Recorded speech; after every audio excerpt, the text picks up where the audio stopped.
Hi everyone and welcome back. In today's video I'm going to be sharing some Halloween inspired drawing ideas. I'm going to be working in a couple of my sketchbooks, and so you can use these ideas in your own sketchbooks, and I hope this video will be helpful to those of you wanting a little spooky inspiration. This video is also a collaboration with Visual Mind. She has a really lovely art channel and does sketchbook videos, art journal and watercolour tutorials. We've both come up with 5 Halloween drawing ideas, so once you've finished here you can go over to her channel and have 10 ideas in total for your sketchbooks. Anyway, now that said, let's get started. The first page is a combination of a watercolour background and a black card cutout. To start with, I'm using my mixed media sketchbook. All the supplies that I'm using in today's video will be listed in the description box below if you want to look up the brand of anything that I'm using. I began by masking off a rectangle in the middle of my page with masking tape. Then I laid down a layer of water and dropped in different autumnal colours. I decided to go for warm tones of yellows, browns, oranges and a little bit of red. You can choose any colour scheme you like. I find that sticking to 3 colours tends to help avoid making mud when you're doing this technique, so I just stick to yellows and browns and oranges, and sticking to warm colours I find tends to help, or just sticking to cool colours. You can choose, as I said, any colour scheme that you like. I just dropped my colours onto the wet paper and then I let the first layer dry, and then I applied a second layer. You can keep applying paint in layers until you have the depth of colour that you want.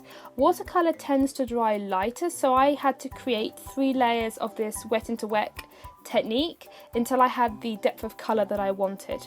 I was going through a washy background with lots of texture and colours mixing together. This gives the background lots of interest and it contrasts with the simplicity of the cutout. So once the watercolour was finished, I took a sheet of black card and drew a very simple cat-like silhouette on one side of the card with a white pencil.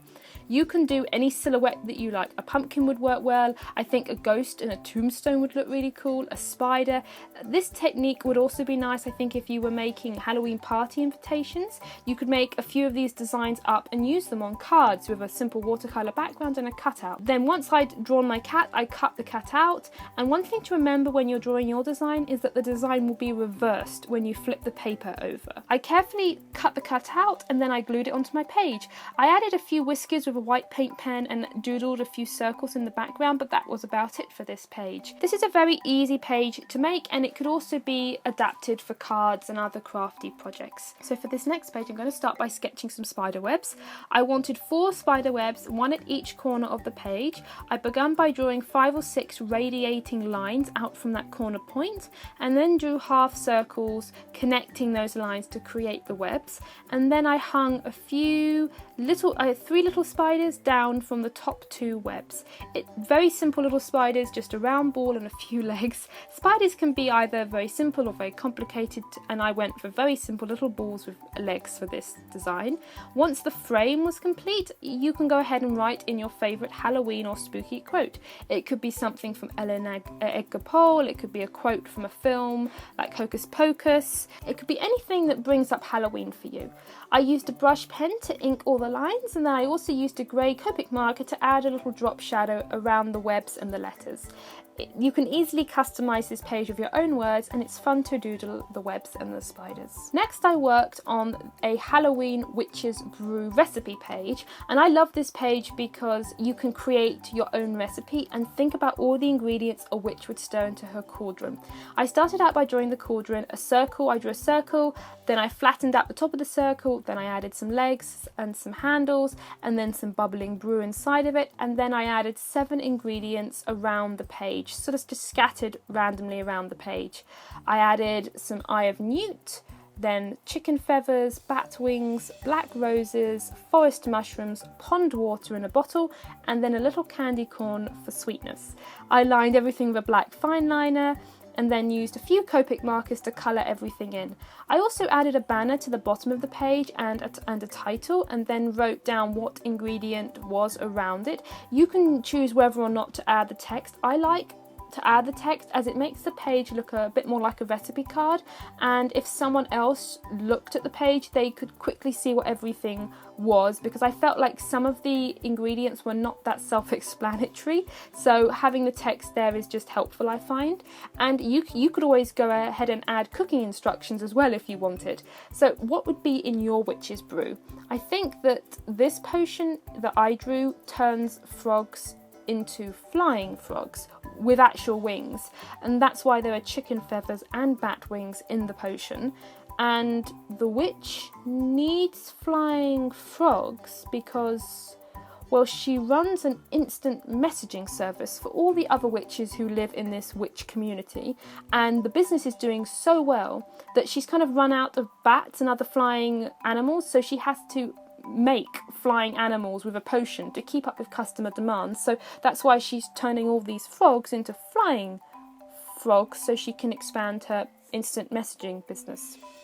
Okay, anyway, that story aside, this is just a fun Witch's Brew recipe page and you can customise it however you want. So now I'm going to be working on some little pumpkins. Now I made a video last year, a fall autumn drawing ideas video, and I drew a page of goofy pumpkins.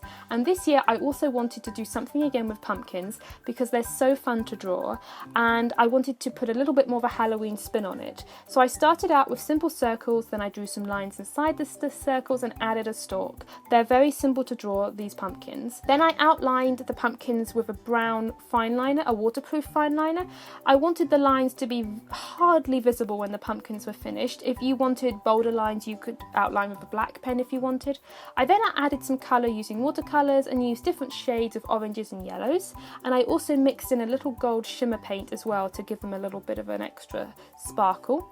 I added a few green leaves with a paintbrush and some more little stalks as well, and then once everything was dry I could decorate the pumpkins, and I used a brush pen to draw on the different carvings. I think if you wanted to test out different faces before carving a real pumpkin, you could experiment with a page like this, and it's also just fun to draw out different cutout faces on these little pumpkins.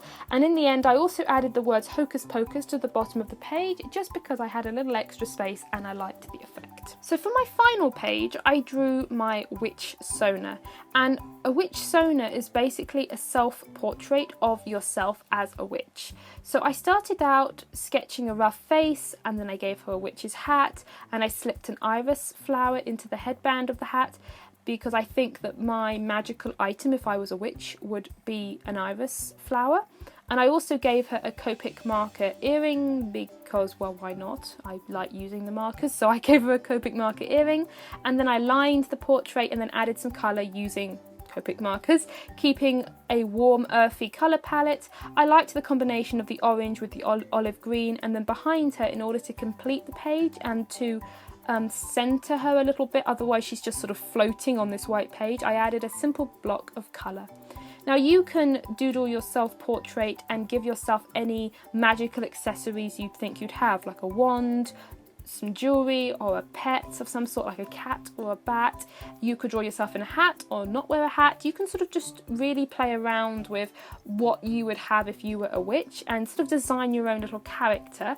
And once you're done with this drawing, you could use your little character as your portrait, your avatar on your Instagram or your social media accounts. So it's quite fun to change up your avatar for different seasons, and for the autumn Halloween season you could draw your Mitchsona and use it on your social media.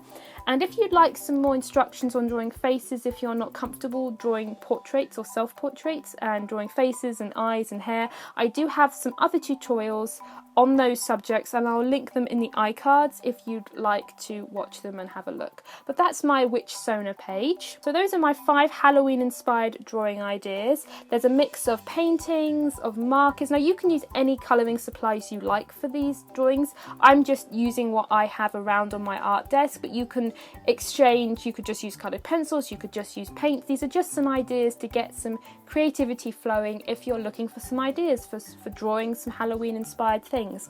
And if you'd like some more art ideas, then head over to Visual Mind and watch her video for more inspiration. Here's a little sneak peek of one of her pages. I love the use of masking fluid to create the spider webs here. This just looks lots of fun to make, and I love peeling masking fluid up when it's dry. Her channel has lovely videos. The content is really good quality. If you like sketchbook and art journal videos, then I think you'll really like this channel. So there's a link to that and everything else in the description box, and I really hope you enjoyed today's video. Make sure you leave a comment down below and let me know which of these pages you liked best. Have a creative week, everyone, and I will see you next time.